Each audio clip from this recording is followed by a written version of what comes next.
గోదావరి నల్లమల్ల సాగర్ పేరుతో కృష్ణా జలాలను కొల్లగొట్టేందుకు ఏపీ కుట్ర చేస్తుంది. శ్రీశైలం జలాశయం నుండి సిద్ధంగా ఉన్న వెలిగొండ టన్నెల్స్ ద్వారా నీటిని నల్లమల్ల సాగర్ కు పంపించే పనిలో పడింది. అక్కడి నుంచి పెన్నా బేసిన్ లో ఉన్న 300 టీఎంసీల సామర్థ్యం గల రిజర్వాయర్లకు కృష్ణా జలాలను తరలించే భారీ ఎత్తుగడకు బాబు సర్కార్ ప్రణాళికలు రచిస్తోంది. దీనిపై సర్వత్రా విమర్శలు వెల్లువెత్తుతున్నాయి. ఏపీ కుట్రలను అడ్డుకోవాల్సిన కాంగ్రెస్ సర్కారు చూసి చూడనట్టు వ్యవహరించడంపై తెలంగాణ వాదులు తీవ్రంగా ఖండిస్తున్నారు.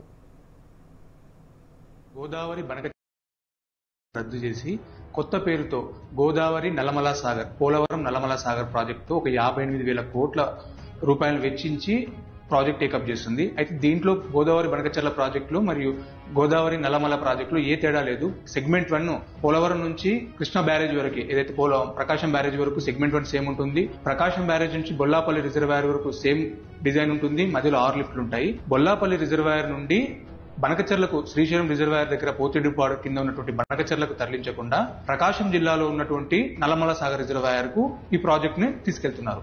సో ఇక్కడ నష్టపోతున్నది ఏంటంటే వీళ్ళు గోదావరి జలాల పేరు చెప్పి కృష్ణా జలాల తరలించే ప్రయత్నం చేస్తున్నారు. ఎందుకు కృష్ణా జలాలు ఎట్లా తరలిస్తారంటే ఈ నల్లమల సాగర్ అనేటువంటిది వెలిగొండ ప్రాజెక్టులో భాగమైనటువంటి ప్రాజెక్టు. వెలిగొండకు నీళ్లు శ్రీశైలం రిజర్వాయర్ నుంచి ట్విన్ టనెల్ నుంచి వెలిగొండకు నీళ్లు తరలించబడతాయి.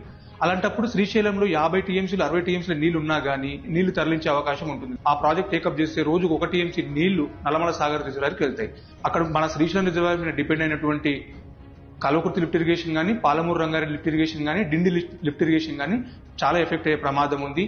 వాళ్ళకు ఉన్నటువంటి 45 టీఎంసీలు వరద జలాలు మాత్రమే ఉన్నాయి ఆ నల్లమల సాగర్కి. కానీ ఇప్పుడు 200 రోజులు 215 టీఎంసీల నీళ్లు శ్రీశైలంలో కనబడుతున్నాయి. రేపు భవిష్యత్తులో ఉండకపోవచ్చు, కానీ వరద ఎప్పుడు వచ్చినా గానీ అక్కడ నుంచి రోజుకు 1 టీఎంసీ నీటిని తరలించే ప్రయత్నం జరుగుతుంది. ఇది మొత్తం శ్రీశైలం ఖాళీ చేసేటువంటి కుట్ర. ఇది కేంద్ర ప్రభుత్వము మరియు ఆంధ్రప్రదేశ్ ప్రభుత్వం కలిసి దుర్మార్గంగా తెలంగాణ హక్కులను నాశనం చేసే విధంగా ప్రయత్నం చేస్తుంది. ఈ నల్లమల సాగర్ కు నీళ్లు రావడంతో శ్రీశైలం జలాలు మొత్తం అడగండిపోతాయి. కాబట్టి రాష్ట్ర ప్రభుత్వం వెంటనే చర్యలు తీసుకోవాలి. దీనిపై అపెక్స్ కమిషన్ మీటింగ్ డిమాండ్ చేయాలి. రాష్ట్రంలో అసెంబ్లీ సెషన్ కు డిమాండ్ చేయాలి. లేదంటే తెలంగాణ ప్రజలే ఉద్యమించే ప్రయత్నం చేస్తారు. నల్గొండ, ఖమ్మం, మహబూబ్ నగర్ జిల్లా ప్రజలు తీవ్రంగా నష్టపోయే ప్రమాదం ఉంటుంది. ఆ రైతాంగం ఇబ్బందులు పడే ప్రమాదం ఉంటుంది. కాబట్టి రాష్ట్ర ప్రభుత్వం దీనిపై చర్యలు తీసుకోవాలని చెప్పేసి విజ్ఞప్తి చేస్తున్నాం.